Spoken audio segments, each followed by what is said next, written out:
Boss, ayun ba yung sinasabi niyong ano, nagawa niyo? Puro ba ako to? Uy naman yung Ano yan? Ayan yung sinasabi ko sa'yo, Tito, di ba? Nung nakaraan dumaan ako dito. Nagagawa niyo? O bakit? Kaya, 2 milyon na yung naibigay namin sa inyo. paano kayo Bakit pa matatapos? lang? Tignan niyo, puro kayo hayahayo. Kayo mo mag-usap dyan. Kayo magkipag-usap dito. 2 milyon? Kulang pa nga yan. Kulang pa yun, bakod pa lang pre. Ay, bakit yung bakod naman? Ang Bakit tibay yung niya, patong no? yan, oh? Boss, mahal kasi magpasampa ng mga gamit dito kasi bundok tong pinagtatayuan ninyo, boss. Kita Ano mo yung nangyari, poste. Ano Ayan, yung bakit poste? pa rin hanggang ngayon? Ilan buwan na ba to? Pare, Di ba sabi ko, Mag-iisang taon na to. di ba sabi ko sa inyo, ipacheck nyo ko 2 lagi? milyon na Ay, ibigay mag-usap sa inyo. kayo. Ito pa lang nagagawa. Sili ano niyo. kasi, si Di ba Tito hindi eh. ko tractor? Oo, ayan. Ay sir, ano nangyari dito? Ba't bakod pa rin?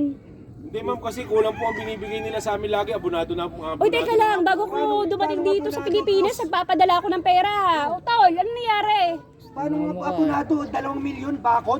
Ang potik talaga, oh. Ayan, oh. Yung poste, oh. Eh, sa hukay pa. Magdadalawang taon na lalim ito. ng hukay namin Ito yung dito, ginagawa nila rito. Ayan, hanggang ngayon. Nakakatawa ba kayo?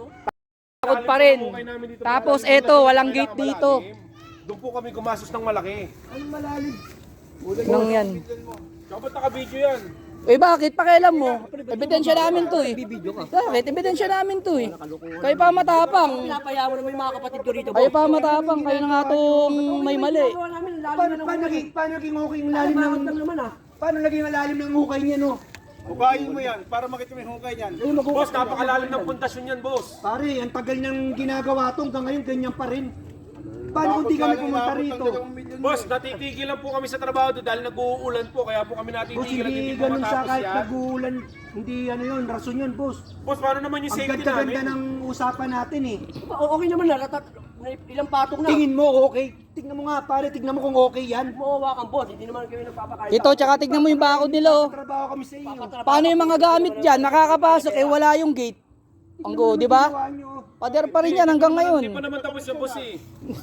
Matapos Sablay pa lang po kayo yung ba? ginagawa na yun na nga po. May bira na po. Kawawa sa inyo. Kakabit na lang. Video ka pa pare. Dapat di ka nagbibideo. Utap lang tayo. Wala, Nagbibideo hindi, wala kayong pakialam. Ebidensya namin to eh. Kayo po Eh, nasan yung ano po? Asan yung mga resibo na mga nandito pinibili ng naman mga ah. materials? Puro kayo hayahay. Ayun, nasan yung mga resibo? Ang resibo lang pala pinakahanap ko eh.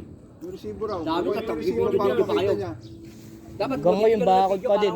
Tignan nyo. Nagbibideo pa yung kasama mo. Sino ba naman matutuwa? Magbibideo yan, talagang magbibideo Inang yan. yan. Ang tagal namin, no? Pre, Tignan mo bakit Boss, pa. dapat ang Kawawa kausapin eh. Yung video na yan. Wala kang pakialam dito, Brad. Tutuan mo. Asan ba yung Hanggang ngayon oh. Yun ang kausapin niyo. Ayun, Ako, bakod pa rin. Tao lang ang ano ko dyan, ang sagot ko dyan. Bakod na walang gate. Tapos to, hindi ko na ano, bakod Pre, tigil mo yung video na yan, pre. Wala kang pakialam. ginawa nyo? Tigil mo yan.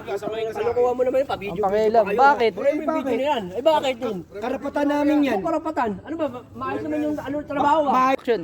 Maghanap na laki ng mga maggagawa rin. Hindi namin trabaho. Hoy, hindi pwede yung ganun. Sa barangay tayo mag-usap-usap. Sa barangay tayo mag-usap-usap. Paano yung Pwede. pera? Trabaho ka pala. Nagbibideo ka pa.